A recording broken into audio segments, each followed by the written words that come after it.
welcome to my channel. I'm Carolina. I'm a watercolor artist and illustrator.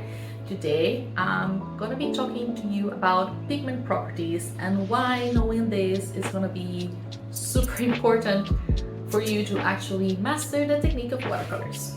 So why do we talk about pigment properties specifically in watercolors? It's because unlike oils, acrylics, and gouache, which are very thick mediums, watercolor is applied a lot more thinly. So what this means is that the properties of the pigments that the color is made out of are really going to show through in the application of the technique. So we're going to be talking about the label in watercolor paints, we're going to be talking about granulation, we're going to be talking about staining, transparency, and opacity, and I think the trickiest one is tinting strength. Personally, I think these would give you all the tools you need to, master the technique. So before we jump into my table and I show you some examples, I'm gonna be talking about pigment types. Pigments can be organic, inorganic, synthetic, and natural. So examples of organic and natural pigments are those made out of insects, plants, snails, cowpea. I think it was cowpea. If I'm mistaken, I will correct myself. And something like ground up mummies. There was also a pigment once made out of ground up mummies, which is of course no longer in production. Natural and inorganic pigments would be those made out of ground up stones. The most famous example being lapis lazuli, which we now work with a way cheaper synthetic version that you might know as ultramarine blue. Synthetic and inorganic pigments just mean that they don't contain any carbon content, and synthetic and organic pigments are, made in the lab and they do contain carbon in their chemical compound. Most of the pigments in artist palettes today are synthetically made in the lab. A fun fact for you is the availability of certain colors in artist palettes is heavily influenced by the automobile industry. So whatever colors car manufacturers are wanting to produce and buy to paint cars is whatever is in production. So if there's a color that goes, out of fashion, it's discontinued. The example that comes to mind is actually quinacridone gold that unfortunately went out of production, I would say like 10 or so years ago. Daniel Smith bought most of what was left of that pigment. That's why they had it for a little bit, but now it's gone forever. And you will have to go into eBay to look for that pigment specifically. I'm still a little bit salty that I found out about the existence of quinacridone gold a little late, so I wasn't able to buy it for my paint collection. I think that's a brief summary about pigment types, and we can jump into my task to now finally talk about pigment properties. The first thing we're gonna be talking about is color index number. The first thing you need to know, paint names are not standard. Something very common, ultramarine blue is usually called ultramarine blue in all paint brands. Sometimes it's called French ultramarine, but in general, ultramarine blue, it's the same pigment across all paint brands. So if you see ultramarine blue or French ultramarine in a paint brand, it's usually ultramarine blue, and the pigment for it is PB29. But this is not the case for every paint color. So for example, something that called lemon yellow might not be composed of the same pigment in all of paint brands because paint names are not standard. As an artist, how do you combat this? How do you not end up with, for example, duplicate pigments when you're buying from different brands? You're trying out different paint brands and you don't want buying the exact same pigments in all of them. Unless, of course, you're doing a comparison, but that's different. Usually labels contain what I mentioned is called a color index number. So I have here paints from each color index number. So the color index number is composed of letters and numbers. So it starts with a P for pigment. In case that there are like specialty colors that are from a natural source like indigo that's made out of plants, it will start with an N from natural. If it's a synthetic pigment, it will start with a P. So P and then a letter for the color, so R for red, B for blue, and then 2 or 3 numbers. So I have examples here for all the colors, so, and multiple different brands, so we can look at the label and search for that color index number. So we have Daniel Smith Mayan Red here, so if you turn to the side, you will see pigment information. So in the case for Mayan Red, the pigment number is PR287.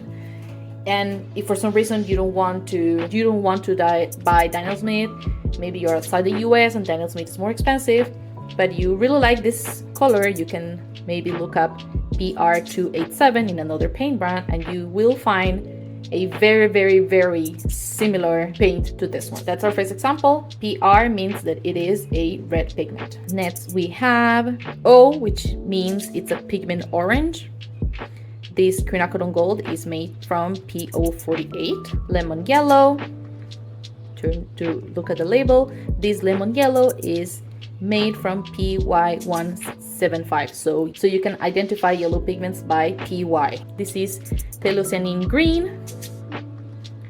And green pigments go by, looking for it, green pigments go by PG. This is Gram. Next example is dioxazine purple, and this paint is made from PB23. This is violet, is used for all purple and pinkish tones. The example that I gave earlier, French ultramarine, this is regular ultramarine blue. It's just that Daniel Smith named it French ultramarine. And French ultramarine, paint ultramarine, is made out of PB29. So PB for blue. Here's where you have to pay attention because there are multiple pigments that start with a B.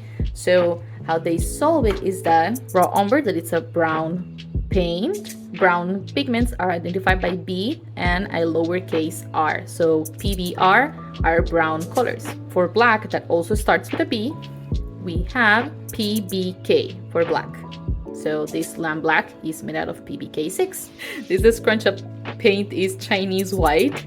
White is identified by a W. This one contains 2 pigments, so this one contains PW6 and PW7. Yeah, that's all the color index numbers that are available. So that's the first thing you need to know about identifying paint colors. If you look at the color index number, you will be able to tell if 2 colors are the same or different across different paint brands. Something else that I want you to know is that sometimes paint companies will call a paint a hue. So it would be, for example, a common one is cerulean blue, and they have in a parenthesis, they have the word hue. That means the pigment used for that specific paint color, it's a substitute for the real one. Now, not all brands will identify their hues or their substitute pigment. So that's something that you can look up online. I'm gonna leave some resources in the description that you can look at if you are looking, for example, for a genuine cerulean blue. I know that Winsor & Newton has one. It's a common color that's substituted by paint brands. And again, there's no regulation for this, so a paint brand can disclose or not that the paint that they are selling is a hue or not. You have to check the pigment information and basically know if it's the genuine pigment or not. Now, I have other examples here. Something else that you need to know is that not all pigments cost the same. So if you are looking at professional paint brands and you see that some tubes are $10 and some tubes are $15 for some reason, that's because some pigments are easier and cheaper to manufacture than others. This is absolutely not indicative of quality. Ultramarine blue is a very cheap pigment to produce, but it's high quality. I have here some examples of pigments with different prices. So how you can tell if a pigment is more expensive than other is by looking at the series number. So series numbers can go from 1 all the way through 6. 1 being the most affordable and 6 being the most expensive. So let's look at the labels for these paints, okay? Turner is a Japanese brand and they decided to do something a little bit different, and they decided to go for A, B, C, D series numbers. So A is the cheapest and C is more expensive. I think they go all the way to D. And yeah, this would be all different prices when you are buying them online or in person. In the case for Daniel Smith, I have different big paints here. This series is on the side of the label. So let me put them all to the side here. And I hope you can see the series is right here. So this is a series 2, this is a series 1, and this is a series 2 pigment. I think I have one that's a series 3, maybe a Primatech color. Yeah, this Majan Blue Genuine is a series 3. And Daniel Smith goes all the way to series 6. Series 6 is their most expensive paint tube, basically. I have some core paint tubes here, and they have the series on the side of the label too. These are both series 3. They're kind of like middle of the road in terms of price. And we have Winsor & Newton that has the series in the front of the label. And I know it's hard to read because Winsor & Newton decided to make the label metallic. Van Dyke Brown is a series 1. Potter's Pink is a series 2, and this Indanthrone Blue is a series 3. What I want you to take from this is that series numbers are not indicative of the quality of the paint. A series 1 can be the same amazing quality as a series 6. If you're starting out, maybe try looking at series 1 and series 2 paint colors, and you can leave series 4, 5, 6 for later down the line.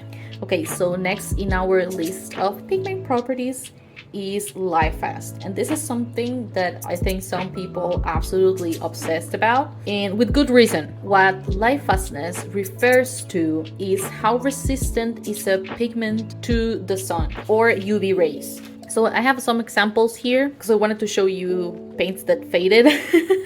These are some Japanese pigment watercolor paints that I got from a small business, and these are Art Philosophy Tropicals watercolor palette. What I did to test this is I painted swatches of each of the colors, and then I cut them in half and put one half on the window. I made this test in a very casual way. There's a very scientific way of testing Lightfastness, but at that time you need like a south-facing window for the most consistent light for the day, and I didn't have one at the time, so I didn't bother. I just taped this swatch to the window to see what would happen. Basically, it was like an experiment. It was a very home experiment, but this is something that paint brands test in the lab before they sell a paint tube. So Lightfastness is identified by a number. So if I show you this Daniel Smith dot card here, you can see the key here of what all this information means.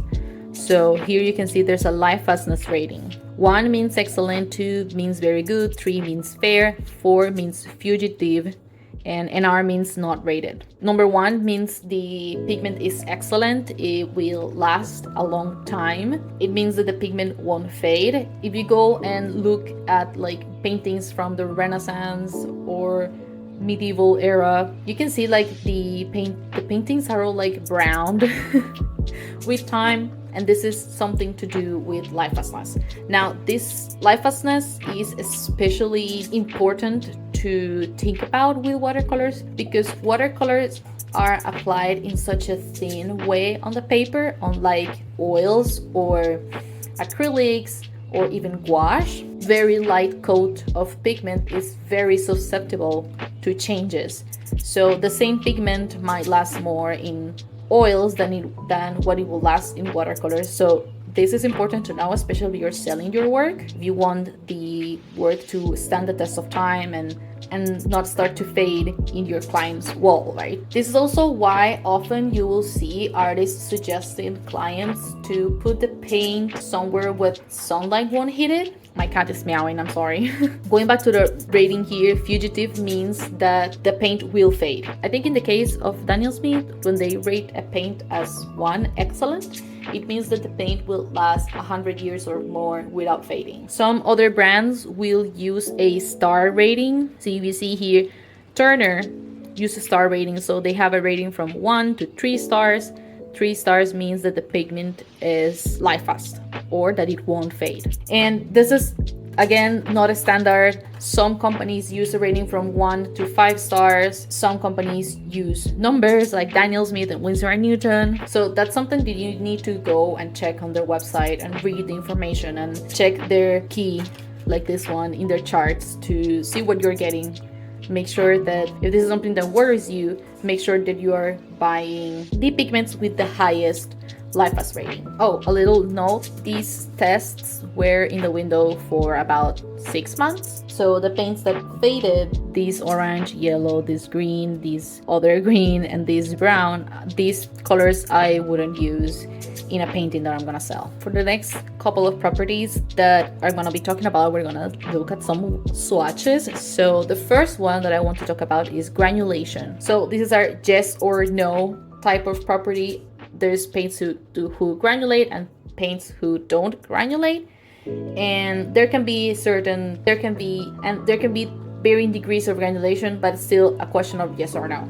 So granulation refers to if a paint has texture or not, and it happens to pigments that are heavier and that have bigger particle sizes. As you have probably gathered from everything that we have been talking about, not all pigments are made the same, and this also applies for how big the pigment particle is for each pigment. So what happens is that heavier and bigger particles would settle down into like the little grooves of the watercolor paper. More texture watercolor paper is gonna show granulation more than smoother papers. In this case, all these swatches were painting in Fabriano cold press paper. So this is kind of like a middle of the road paper texture.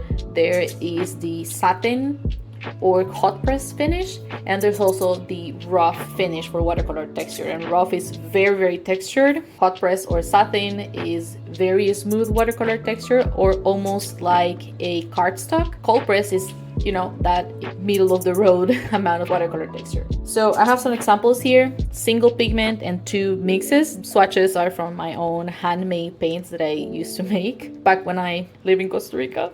Let's look at the swatches up close. So, as you can see, this swatch here is completely smooth.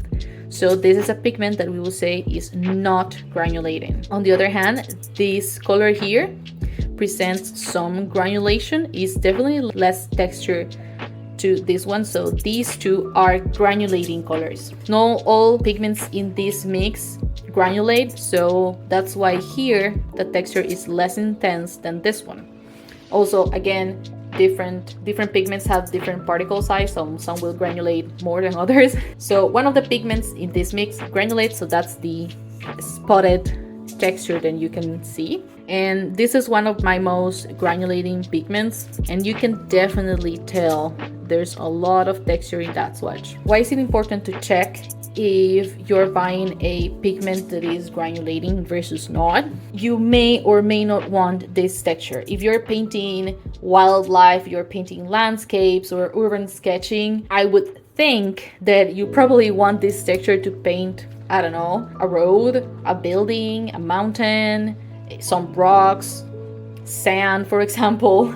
This is like an interesting texture to play with in your paintings, versus if you're painting something like hyper-realistic, botanical, scientific illustrations, you probably don't want any texture in your paints because you want to make a hyper-realistic painting, and you want to also like make a lot of layers, and granulation is not necessarily compatible with making a lot of layers. Here you can see in my layering test that this one gets lost. How many layers you can make is also part of another pigment property that we're gonna talk about next. But you might also not want granulation if you're painting portraits.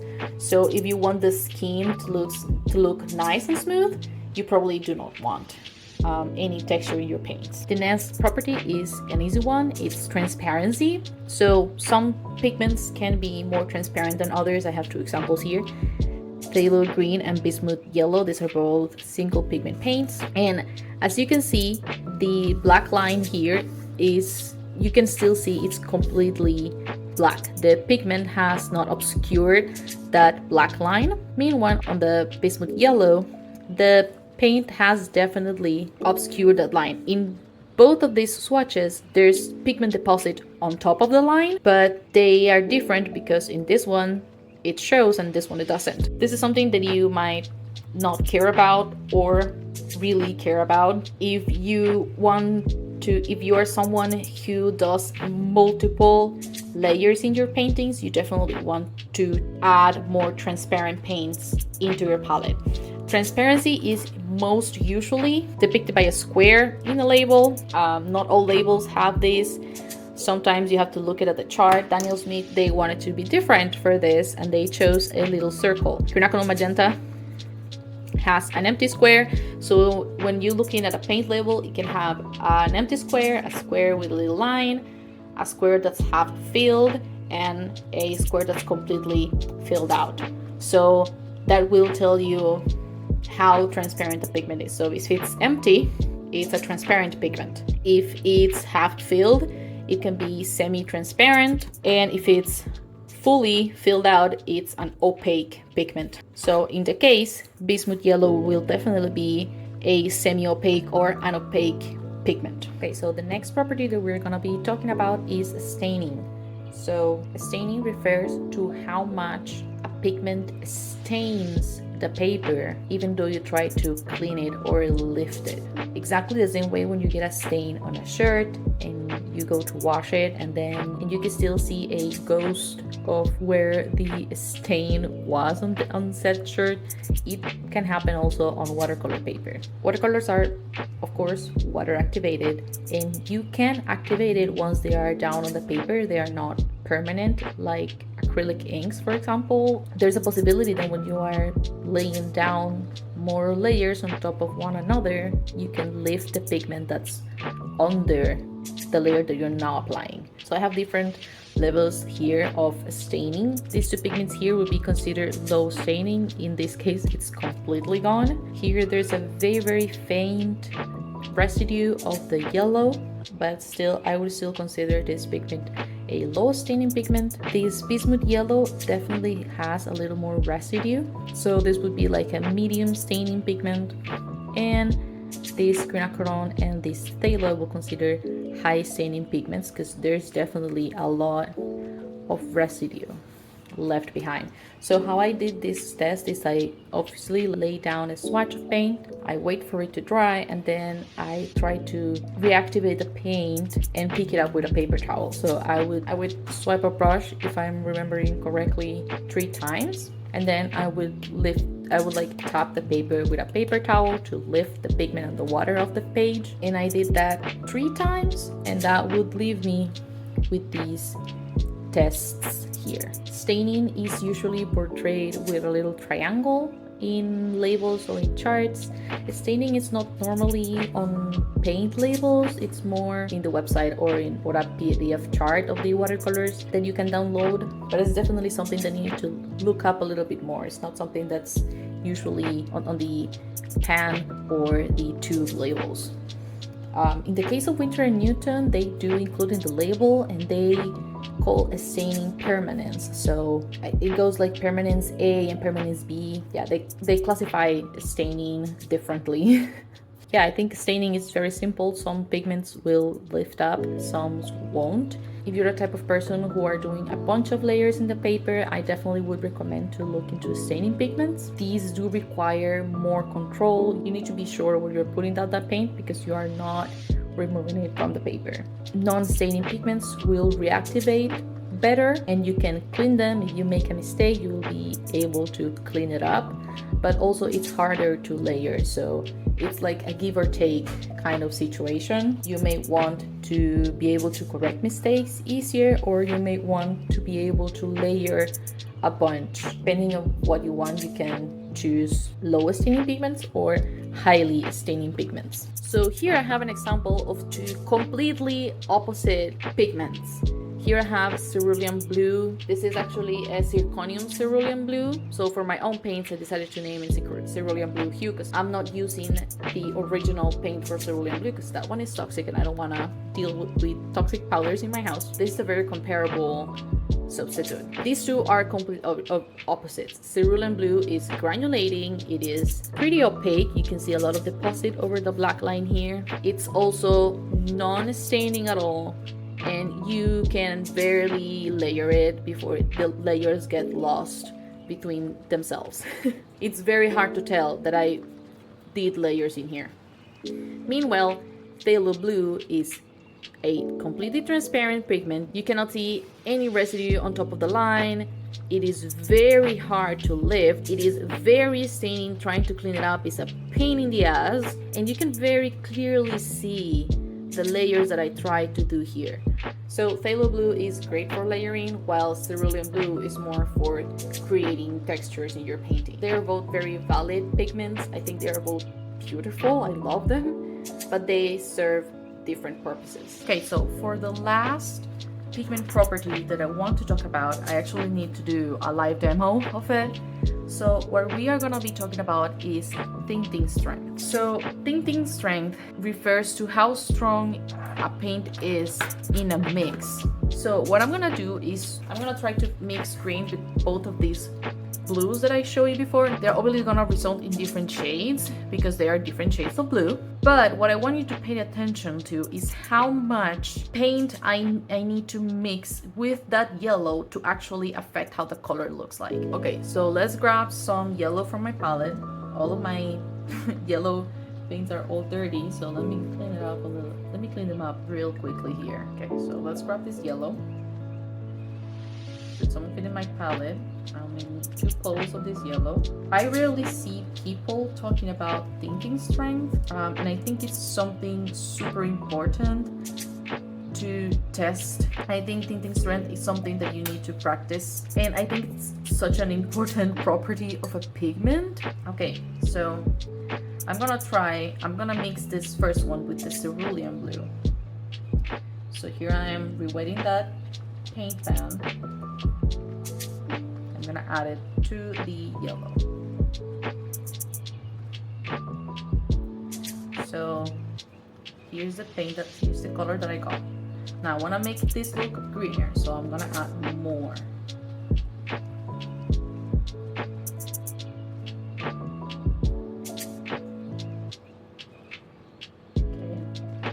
The shade that I have now. Cerulean blue paint that I have is granulating, so it's gonna also have some texture in it. Now I'm grabbing more paint.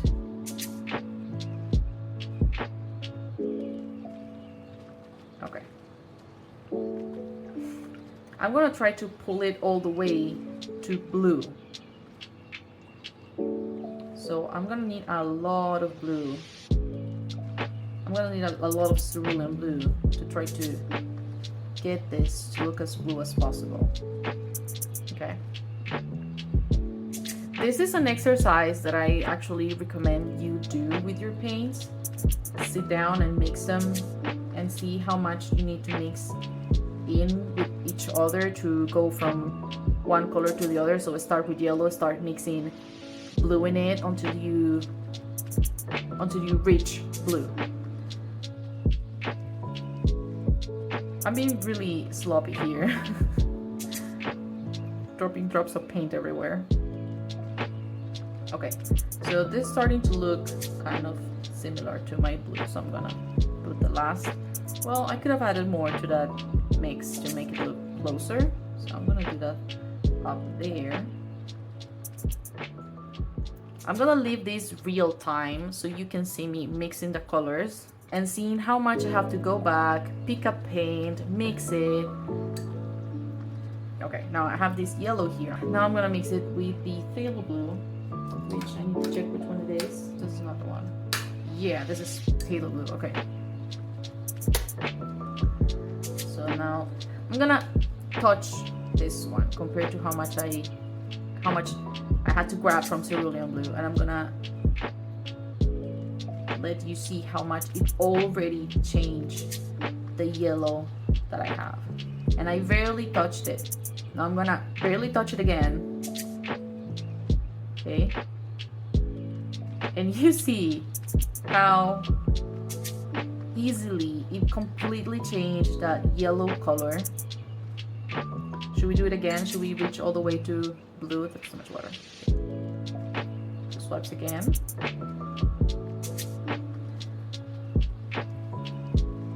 You see, this is completely turquoise now. I hope you can tell how much I had to scrub this little pan of cerulean blue versus how I just touched twice this pan of phthalo blue and it like completely changed my mix. So let's, oh no, I dropped it though. I'm being very sloppy today for some reason. Let's do more. And this is already very close to what phthalo blue looks like. So let's swatch it by itself. Here it is. What you just witnessed is tinting strength. So it took a lot of cerulean blue to change the yellow. So cerulean blue is very low in tinting strength, while phthalo blue is so strong I can barely touch the pan and it completely changes how that yellow looked like. I'm upset that I was so sloppy today with my mixes. Oh well, it is what it is. I think this is something that you really need to sit down and practice. In this sketchbook, let me see if I can show you. Let's wait for this to dry and I'll show you what I did. So this is sketchbook I actually use for making swatches and paint mix and for practicing paint mixing, or that's what I was doing at some point. I stopped doing that a long time ago.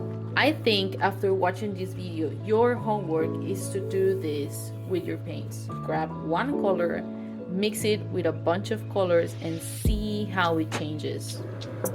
Try to go from, if you're mixing red and blue, try to go from red all the way to blue by adding little bits of paint. See and pay attention and maybe even take notes of how much paint it took you to go from one color to the other. So this is the one I did with red and blue. I think this is yellow ochres and a bunch of blues. This is New Gamboge and a bunch of blues that I had at the time.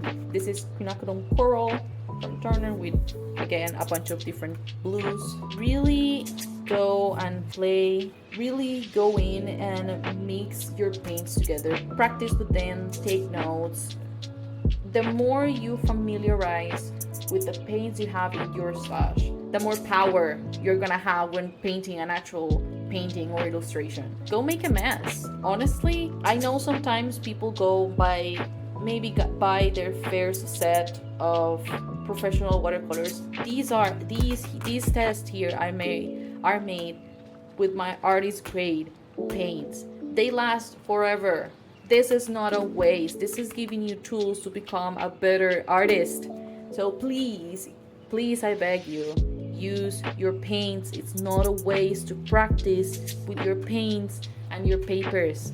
Okay, if you take anything from this video, is that practicing is not a waste of paint. Okay, I think that's enough for today. Oh, this is another type of exercise you can do, mixing your palette and seeing what kind of range you have with your mixes. This is also a useful exercise. But I would mainly say do this one. I know this takes a long time, but this is very useful to do. If you have watched until now, you genuinely now have all the tools you need to actually master watercolors. You just need to go and put in the work. I know everyone hates to hear that, but you already watched the video. Now you know. Now you can't ignore this information anymore when you're working. So even if you don't practice, you know. So thank you for watching until the end. I don't do much tutorials. I mostly do speed paints. So this is not my regular type of video, but I hope this was useful for you. Have a nice day. Subscribe if you want to, I guess. And yeah, maybe I'll see you around. Enjoy the rest of your day. Bye.